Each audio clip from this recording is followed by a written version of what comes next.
Olá para vocês! Hoje aqui no TV Mulher falaremos sobre a ferritina. Muitas pessoas têm dúvidas a respeito desse assunto, já que às vezes em seus exames de sangue descobrem que a ferritina está alta ou baixa, tratam e nem mesmo sabem o que é a ferritina. Bem, o ferro é um mineral muito importante no nosso corpo e é facilmente absorvido pelo intestino. Ele fica armazenado principalmente no fígado, sob a forma de um composto chamado ferritina. Assim, a ferritina nada mais é do que a reserva de ferro que nós temos no nosso corpo. Se o ferro está baixo, a ferritina poderá estar baixa também, e aí nós vamos ter um tipo de anemia, chamada de anemia ferropriva, que é por carência de ferro. Algumas causas estão ligadas à diminuição da ferritina, como menstruações com duração prolongada ou com quantidade excessiva durante ciclos repetidos, hemorragias agudas, como por exemplo no caso de acidentes, pós-cirurgias em que o sangramento foi intenso durante o ato operatório, pessoas que têm perdas de sangue pequenas e diárias sem perceberem ou mesmo sem dar a devida importância, como ao escovar os dentes diariamente, perda de sangue nas fezes, hemorroidas, entre outras. É um pouquinho por dia, mas durante muito tempo pode afetar nossas reservas de ferro. Também alimentação deficiente de alimentos que contêm ferro e pessoas onde a absorção de ferro está diminuída, como nas cirurgias bariátricas, síndrome de má absorção intestinal e diarreias crônicas, também podem levar a uma ferritina baixa. Quando a ferritina está baixa, a paciente pode sentir queda de cabelos e unhas frágeis. E nos casos mais graves, como eu falei, vamos ter anemia ferropriva, que como o próprio nome diz, anemia por privação de ferro. Agora que a gente acabou de falar sobre a ferritina baixa, vamos falar sobre a ferritina alta. O ferro é um potente oxidante. E assim sendo, como eu já falei em programas anteriores aqui no TV Mulher, ele tem um grande potencial de gerar radicais livres, que fazem mal para o nosso corpo, uma vez que estão ligados ao surgimento de várias doenças e ao processo do envelhecimento. Em razão disso, vocês podem imaginar as consequências desastrosas que o excesso de ferro pode provocar no nosso corpo. Como eu já falei no início do programa, a ferritina é uma proteína que armazena o ferro e o libera de forma controlada, mas ferritina alta nem sempre é devido a excesso de ferro. Outras causas podem aumentar a ferritina, como processos inflamatórios agudos ou crônicos, ativação do sistema imunológico, como nos casos de gripe, câncer, pneumonia, gastroenterite, alcoolismo, doenças do fígado, como cirrose, esteatose, hepatites, obesidade, síndrome metabólica, artrite. Desta maneira, vocês acabaram de entender que o aumento da ferritina não é só por aumento de ferro, e outras causas podem estar relacionadas ao aumento da ferritina. Com isso, a gente conclui que a dosagem de ferritina no sangue não é um exame definitivo para dizer se tem excesso ou não de ferro, sendo que em alguns casos devemos nos valer de outros exames para termos certeza da causa do aumento da ferritina.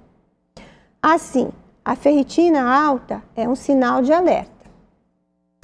Existe uma doença genética chamada hemocromatose, na qual há um aumento marcante na absorção do ferro na mucosa intestinal, levando a uma elevação significativa da ferritina, que nesses casos começa a se depositar em vários órgãos, alterando seu funcionamento, como é o fígado, pâncreas, coração. E a hemocromatose pode levar ao desenvolvimento até mesmo de tumores no fígado, cirrose, insuficiência cardíaca, diabetes, problemas arteriais, hipotireoidismo, alteração dos hormônios sexuais. Então, vocês viram que é a ferritina alta, né? Mas quando a gente suspeita que o paciente tenha hemocromatose, que são os casos em que a ferritina está muito alta mesmo, nós devemos fazer o teste genético para a detecção da doença. E caso esse teste dê positivo, às vezes nós precisamos nos valer da ressonância magnética ou até mesmo da biópsia do fígado.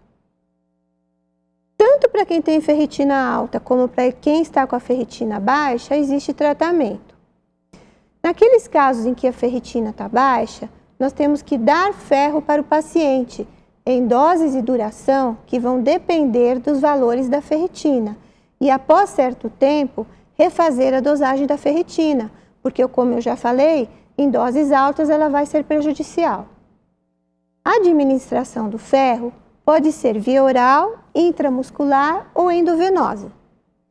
Mas é importante que, quando o paciente for usar ferro por via oral, tem que fazer junto com vitamina C, ou na forma de medicamento, ou até mesmo com suco de laranja ou limão, que são ricos em vitamina C, uma vez que a vitamina C aumentará a absorção do ferro no nosso intestino.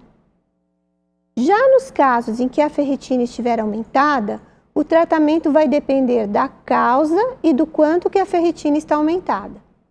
Se a ferritina estiver aumentada por excesso de ferro, deveremos tirar os alimentos ricos em ferro da dieta desta pessoa. Se a ferritina estiver alta por conta daqueles fatores que já mencionei, nós devemos nos focar na investigação e no tratamento dos problemas que levaram a este aumento, não sendo necessária a restrição de ferro na dieta. A hemocromatose, que é uma doença rara, infelizmente não tem cura.